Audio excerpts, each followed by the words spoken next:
Ici, ça c'est des escargots.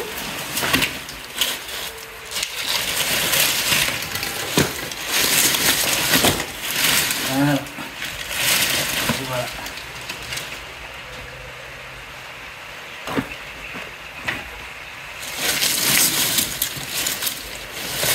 Ça c'est la nourriture. Ils aiment bien les feuilles les feuilles de patates. Ils aiment bien les feuilles de manioc, de macabo.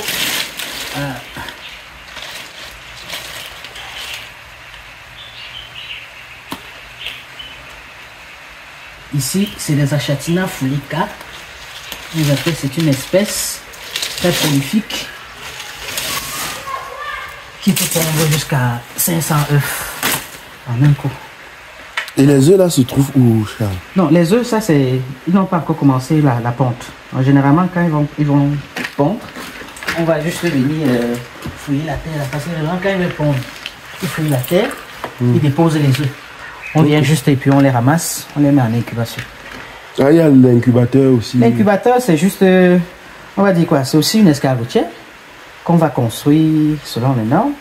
Et on va mettre les œufs à l'intérieur. Et puis... Ils vont après, je crois, à partir de 15 jours, l'éclosion va commencer. 15, 20, 21, parfois même jusqu'à 30 jours. Voilà, les œufs vont éclore. On va les mettre encore, on va retirer les petits escargots qu'on va encore mettre ailleurs. Voilà, ils vont grandir jusqu'à pratiquement 2 mois. Voilà, et puis on les met en engraissement. Voilà. Et dans cette autre escargotière, je vois comment tu as planté le taro à l'intérieur. Pourquoi le taro, Charles? Juste parce que les escargots en raffolent. Voilà, les escargots en raffolent. Les feuilles de taro, les feuilles de manioc, comme je disais tout à l'heure. Voilà, les escargots en raffolent. Les feuilles de patates aussi. Voilà, pas les cordes, mais les feuilles. Okay. Voilà, donc ici, on va également y mettre... avant la mise en place, c'est-à-dire qu'avant qu'on ne mette des escargots, on va d'abord mettre, comme vous avez vu, on a commencé déjà à mettre le macabo, le taro. On va également mettre les feuilles de patates. On va mettre même du manioc. Voilà, avant de faire la mise en place, on va arroser jusqu'à une certaine taille. Voilà, et puis on met les escargots. Et on crée un biotope excellent pour l'épanouissement des escargots. Un biotope, c'est-à-dire? C'est-à-dire un environnement. Okay. Un environnement qui est parfait. Ou presque parfait, parce que dans la nature, les escargots aiment bien les milieux assez humides. Voilà, donc on a pris un appareil. Généralement, l'humidité dans une escargotière va varier entre 75 à 90. Voilà, ici, on est effectivement entre 78 à 90. Voilà, donc ça, c'est un environnement parfait. Vous voyez, on a suffisamment aéré le bâtiment. Le bâtiment est suffisamment aéré et on est dans un bas-fond. Voilà, c'est notre atout parce que l'escargot aime l'humidité. Parce que dès que l'escargot va sentir que la température est un peu très élevée, qu'est-ce qu'il va faire? Il va entrer en hibernation. C'est ça. Voilà, il va développer une coquille un peu plus fine. Il va se recoquiller à l'intérieur. Il va y rester il peut y rester pendant 3, 4, 5, 6 mois, même 1 an. Sans manger, sans boire. Voilà. Dès que les conditions sont favorables, allez, la petite coquille va se casser, il va ressortir. Voilà. Vous voyez, par exemple, ici, on avait mis les escargots ici. À un moment donné, on a retrouvé quelques escargots dans d'autres bacs qu'on n'avait pas encore suffisamment aménagés. Oui. Voilà. Ils étaient restés pratiquement pendant 2 semaines, sans eau, sans nourriture. Et ils avaient déjà développé cette petite coquille-là. Et effectivement, ils étaient donc entrés en hibernation. Donc, on les a retirés, on les a remis ici. Et le lendemain, ils étaient déjà sortis. Voilà. Donc, voilà un peu le challenge qu'on est en train de relever ici. Et je profite pour tirer un coup de chapeau aux éleveurs, aux agriculteurs de l'Afrique de l'Ouest. Ah, ça, c'est eux qui nous inspirent au Cameroun. Je crois que tu sais de quoi je parle. Bien évidemment. Ces gars sont extrêmement avancés. Oui. J'ai l'impression qu'on a lobotomisé notre cerveau en Non, Afrique c'est vrai, centrale. je le confie. Même quand Ouais. tu vas au Burkina Faso, tu vois des gars qui veulent investir dans l'agro-pastoral, Ouais. surtout dans l'agriculture. Ce sont des gars qui font des centaines d'hectares. Exactement. Pourtant, la nature Ouais. ne leur est pas favorable comme ici. Oui, Voilà. ça c'est vrai. Ils sont dans un milieu un peu plus chaud que le nôtre. C'est ça. Il y a des moments où... Il pleut même 3 mois sur 12. Exactement. Ici, nous sommes là où il pleut 9 mois sur 12, mais on fait à peine ce qu'ils réalisent là-bas. À peine. Oui. À peine. Je peux vous assurer que au quotidien, je forme des gens en élevage de lapins. On va y revenir. En élevage, excuse-moi, parce que je me suis spécialisé dans l'élevage de lapins. Mais on a fait pratiquement 5 ans. Je me suis formé pratiquement pendant 5 ans en élevage d'escargots. Donc ça, c'est des premiers essais que je suis en train de lancer pour pouvoir expérimenter davantage l'activité et partager ce savoir. Parce que j'estime que si on le garde, c'est qu'on est mauvais. C'est ça. C'est un savoir-faire qu'on ne doit pas garder. Et vous regardez au Cameroun, il y a moins de 2% de personnes qui élèvent l'escargot. Pourtant, les gens en raffolent des escargots. C'est ça. Pour la petite parenthèse, je dis... Curieusement, ce qu'on consomme dans les marchés, c'est ce que les mamans ramassent, c'est ça et là. Exactement. Voilà, pour satisfaire la demande. Il y a très peu de personnes qui se lancent dans l'élevage d'escargots. C'est curieux. C'est curieux. Je dis, pour la petite parenthèse, il y a de cela encore 5 ans, on voyait beaucoup de dames là vendre les escargots, Congo mythe. Et la plupart des fois, si vous avez remarqué, c'était des anglophones, c'est-à-dire des dames originaires du nord-ouest, du sud-ouest, parce que là-bas, elles ramassent. Ça sort en quantité. C'est ça. Voilà. De moins en moins, on en trouve, parce que davantage, les gens s'y intéressent à l'activité là-bas. Du coup, de moins en moins, on en trouve à l'ouest, on en trouve dans le littoral, dans le centre. De moins en moins, on en trouve. Or, généralement, lorsque ces mamans passent, même avant d'arriver au marché, elles ont déjà écoulé leur stock. C'est vrai. C'est 200, il n'y a plus l'escargot de 100, il n'y a plus la brochette de 100 francs. C'est curieux qu'on n'en produise pas. Et j'estime même que c'est un devoir de protéger l'environnement, de protéger l'espèce qui effectivement est en voie de disparition, parce que plus on ramasse, on est en train de réduire les effectifs. À un moment donné, on n'en aura plus. Qu'est-ce qu'on va faire? Donc, en produisant, on va davantage multiplier des escargots. Vous voyez que c'est même un devoir de produire les escargots. Parce que d'ici 20 ans, d'ici 30 ans, nos enfants ou nos petits-enfants vont venir, ils vont voir l'escargot dans les livres. Parce qu'on va leur demander, c'est quoi l'escargot. Ils n'ont jamais vu. C'est ça. Donc, vous voyez, c'est un devoir. Voilà pourquoi on s'est lancé un peu cet objectif-là. Faire cette expérience-là, ici. Et pour moi, l'objectif, c'est d'acheter une montagne dans laquelle je vais produire les escargots. Ici, on a plus de 6000 escargots déjà. Oui, dans les 2 bars là, on a plus de 6000 escargots déjà. On va en mettre au moins 20 000 dans ce bâtiment-là. Voilà. Non seulement pour commencer à produire, mais également pour partager déjà aussi notre petit savoir-faire avec la communauté. Oui, il faut dire que tu as un restaurant qui s'appelle Mange Lapin ici à Tchang. Exactement. Et plusieurs fois, tu t'es plaint du fait que dans ton restaurant, on te demandait aussi, en dehors du lapin que tu produis, on te demande aussi de l'escargot. Et tu demandais chaque fois des gens qui produisent. Tu n'en trouvais pas. Je n'en trouvais pas. C'est pour ça que tu as directement décidé de lancer toi-même. Exactement. Voilà, pour partir de la ferme à l'assiette. De la ferme à l'assiette. Voilà, notre fameux concept. Voilà, donc, effectivement, je crois qu'il y a cela encore 2 ans quand je lançais l'activité, quand je lançais le restaurant. Mange Lapin. Mange Lapin, on avait cette difficulté à pouvoir satisfaire la demande en escargot au restaurant. Donc, chaque fois, quand je demandais, il n'y avait pas de producteur. Il y avait très peu. Il y a un jeune, je crois, de la FASA qui en produisait, mais c'était en très petite quantité. C'est ça. Donc, j'étais obligé parfois de commander les escargots depuis le littoral, depuis la ville de Douala, parce que là-bas, apparemment, il y a quand même plus ou moins quelques producteurs. Oui. Donc voilà, je me suis dit, ok, voilà, s'il n'y en a pas à Tchang, à l'ouest, je vais commander dans le littoral. Donc je commandais. Et l'autre gros souci que j'avais, c'est que même quand je commandais les escargots, parfois, avant d'arriver, vous savez que c'est une journée, pratiquement, et il fait chaud. Voilà, donc on a nettoyé les escargots, on a expédié, parfois quand je récupérais, c'était déjà parfois en état de putréfaction. Voilà. Je me suis dit, mais pourquoi pas produire? Et lorsque je me lance dans les recherches, je me rends compte que les gars ne blaguent pas en Afrique de l'Ouest. Le Bénin, ces gars produisent des escargots. La Côte d'Ivoire, c'est des pays où il y a les marchés d'escargots. C'est ça. C'est-à-dire que vous voulez manger l'escargot, vous allez au marché. Je le confirme. Oui. Il y a les marchés d'escargots. Les marchés de lapin. Voilà, exactement, il y a les marchés de lapin. Oui. Voilà. Donc je ne sais pas pourquoi nous en Afrique centrale, voilà, parce que c'est vrai que quand on dit en Afrique centrale, le Cameroun fait un peu déjà de plus en plus exception. Parce que quand vous regardez le Congo, quand vous regardez la Guinée équatoriale, quand vous regardez la Centrafrique, quand vous regardez le Tchad, c'est des gens qui ne s'y intéressent pas. C'est vrai de plus en plus quand même. J'ai travaillé avec beaucoup de gars du Congo Brazzaville, quelques gars du Congo Kinshasa aussi.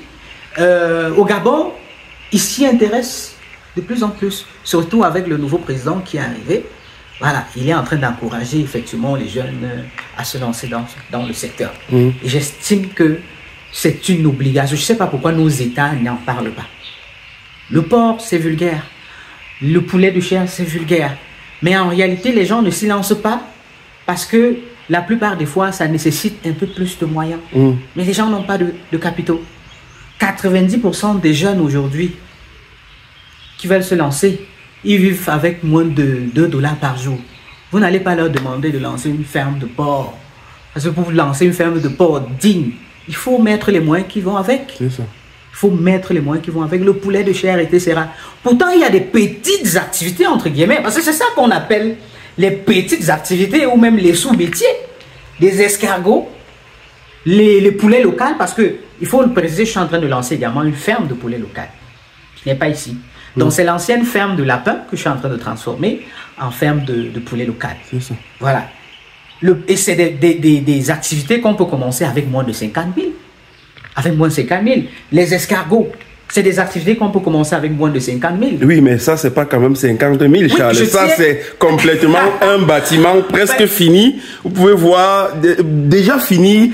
Tu ne vas pas me dire que il faut 50 000 pour réaliser un bâtiment comme celui-ci. Exactement. Surtout qu'à côté, on a également le bâtiment de lapin qu'on va visiter tout à l'heure. Voilà. Donc, je tiens à préciser, pour ceux qui suivent la page Mange Lapin, depuis sa création, aujourd'hui, je suis à plus de 10 années, je vais dire 11 années même, dans le secteur agro-pastoral, depuis que je me suis lancé. Voilà. Et les gens qui me suivent savent, chaque jour que je publie, je leur recommande de commencer des activités avec des petits moyens.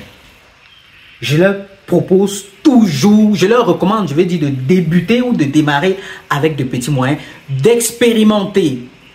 Lancer un petit projet pilote, expérimenter, et quand ça marche, vous pouvez mettre les moyens qu'il faut. Et moi, c'est exactement ce que j'ai fait. C'est-à-dire, en 10 années, j'ai travaillé. Voilà. Et chaque fois, j'ai fait l'effort d'épargner les petits moyens que je gagnais. Voilà. Afin de les réinvestir. Je dis bien, je suis en train de réinvestir pratiquement 98% de ce que je gagne aujourd'hui. Mais Charles, il faut rappeler que tu es un fonctionnaire, tu es enseignant, c'est bien ça, non? Oui. Voilà, enseignant d'histoire-géographie. D'histoire-géographie, Voilà. C'est au lycée de Bantula, à Tchang. Oui. Voilà, à Tchang. Alors, comment tu fais pour allier à l'activité de l'enseignement, l'activité agro-pastorale? Oui, c'est une très belle question. Généralement, on a cette facilité à dire, voilà, on est enseignant, on est occupé. Non, la chance qu'on a au Cameroun, je vais le dire ainsi, c'est une chance, c'est une aubaine.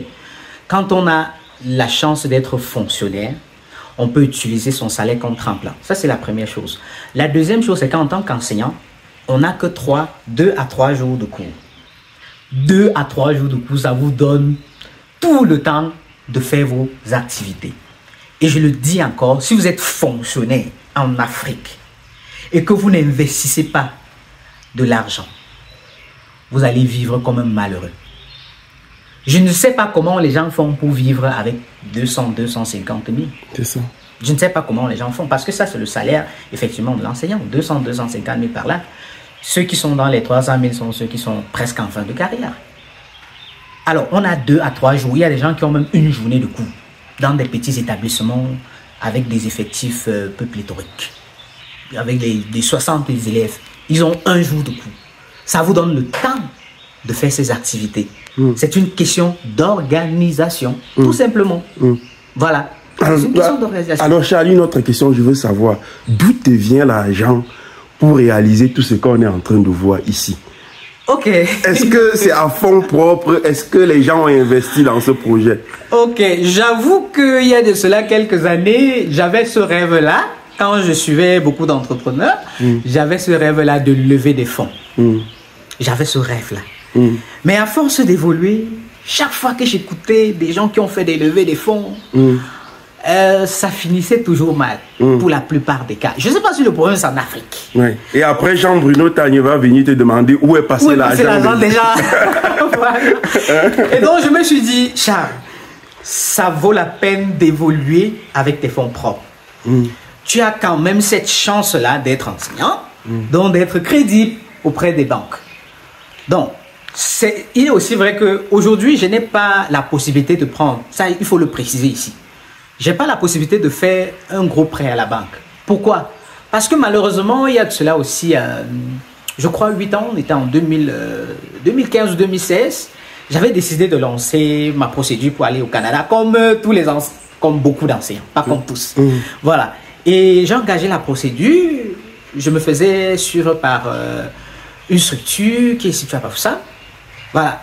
Et quand le dossier était déjà avancé, je précise que j'avais mis mon rappel pour voyager.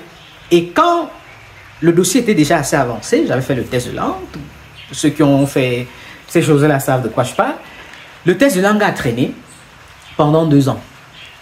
Et pendant cette période-là, j'étais allé m'endetter auprès de la banque. Donc j'avais pris 5 millions. L'idée, c'était parti. C'était de fuir le Cameroun. Voilà. Et pendant les 2 années, mon test de langue est périmé. Alors, les 5 millions là que j'avais mis dans un petit sac, je le raconte toujours à mes élèves, à mes étudiants. Je retirais tous les jours 10 000, 20 000, 10 000, 20 000. C'est fini. Complètement. Et donc, du coup, il fallait rembourser. Donc, ça fait que chaque année, moi, quand je vais à la banque, je dis, OK, vous pouvez me donner combien? Ils me disent, OK, moi, tu as déjà consommé 2 ans. Tu peux encore prendre un petit crédit de 1 million. Moi, je prends. Ça m'aide à développer davantage mes activités. Mais il faut dire que ma force vient surtout de 2 choses. Les tontines. Donc, si vous êtes un homme d'affaires, si vous voulez entreprendre, la tontine, c'est un impératif. J'aime le dire, c'est un impératif. Je dis bien 60% de mon argent, c'est les tontines. Parce que ça te met dans une certaine discipline. Et tu es obligé de garder l'argent. Parce chez nous, à l'Ouest Cameroun, on dit qu'on ne rate pas la cotisation. Quand tu es dans la tontine, on te dit que c'est le 30. C'est tous les 30. Tous les 30, si tu fais une tontine de 100 000, tu vas venir donner 100 000. Alors Charles, que tu te prives de quelque nous chose. allons actuellement visiter aussi le bâtiment de Lapin qui est là. Je rappelais tout à l'heure que tu es le promoteur de Mange Lapin. Ouais. C'est un grand restaurant situé dans la ville de Tchang, tout juste à côté de la pharmacie de la Ménois. Ouais. Voilà. Ici, tu es en train de lancer un gigantesque projet de lapins. Combien de lapins va-t-on élever dans ce bâtiment, Charles? Ok, je vais mieux vous donner des explications lorsqu'on sera dans le bâtiment. Oui. Voilà, on entre dans le bâtiment. Voilà, nous sommes, je crois que tu peux te mettre là. Nous sommes dans le bâtiment. Vous allez nous excuser parce que Eneo n'a pas laissé. Eneo, chez nous, c'est cette agence qui est chargée de nous fournir de l'électricité. On n'a pas d'électricité aujourd'hui. Voilà, donc ici, on est parti sur un bâtiment qui va nous permettre de produire environ 300 sujets chaque mois. Donc on a là, je dis le minimum, dans les 300. Ça c'est l'atelier de reproduction, exclusivement. Donc là c'est l'atelier de reproduction, comme vous voyez. On y a mis énormément, mais alors énormément de moyens. Comme je disais tout à l'heure, pour ceux qui nous suivent, on a commencé tout petit. On a commencé avec des cages en bois, du bois blanc. On est passé aux cages en bambou. On s'est rendu compte que ça ne marchait pas. On est passé aux cages en bois rouge. Ensuite, on a fait fabriquer localement des cages en fer. Et puis, on est entré dans les modèles importés de Chine. Aujourd'hui, voilà où on en est. On a évolué. Ça, il faut le dire. Mais c'est pas à pas. Doucement, doucement, comme on dit chez nous. Oui, donc, mais lorsque tu parles de environ 300 lapins par mois, c'est que vous allez mettre 300 ici après un mois, vous allez sortir et mettre d'autres 300 ou bien ça va se passer comment? Alors, comment ça se passe concrètement? L'élevage de lapins, il faut le préciser, ça fait partie pour moi, ça fait partie des secteurs les plus rentables, mais très méconnus, très ignorés. Pour beaucoup, ils ne maîtrisent pas le marché et ça fait que très peu de gens également se lancent. Alors, le lapin se multiplie très rapidement. Donc ici, comme je l'ai dit, cet atelier, c'est exclusivement pour les reproducteurs. Donc, on va y mettre une centaine de femelles. Donc, des femelles et des mâles. On va accoupler. La gestation, c'est 30 jours. Après 30 jours, elle te donne des bébés. 4 à 12 voire 16 bébés parfois. Que tu vas réussir à maîtriser jusqu'au sevrage. Et puis, tu vas les mettre en engraissement. Alors, lorsqu'on va donc finir de reproduire les sujets ici, on va les mettre en engraissement de l'autre côté. Là, c'est pas encore fini. Vous voyez, il y a des cages. On a commandé d'autres modèles en Chine, voilà, qui vont arriver bientôt. Parce qu'il faut rappeler que nous faisons également dans l'importation et la commercialisation des cages. On va installer un atelier d'engraissement là-bas. Il faut le dire, l'un des pays qui a réussi, où on a réussi à faire un projet un peu similaire, c'est le Burundi. Et là, c'est le président burundais qui a réussi à financer parce qu'il a compris l'enjeu. L'enjeu du lapin. Il a financé un projet à hauteur de milliards. À hauteur de milliards.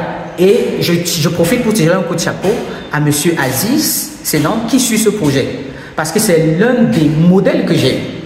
L'un des modèles, c'est vrai qu'on a souvent eu à ne pas s'entendre sur un certain nombre de points, mais je précise ici, je tiens un coup de chapeau.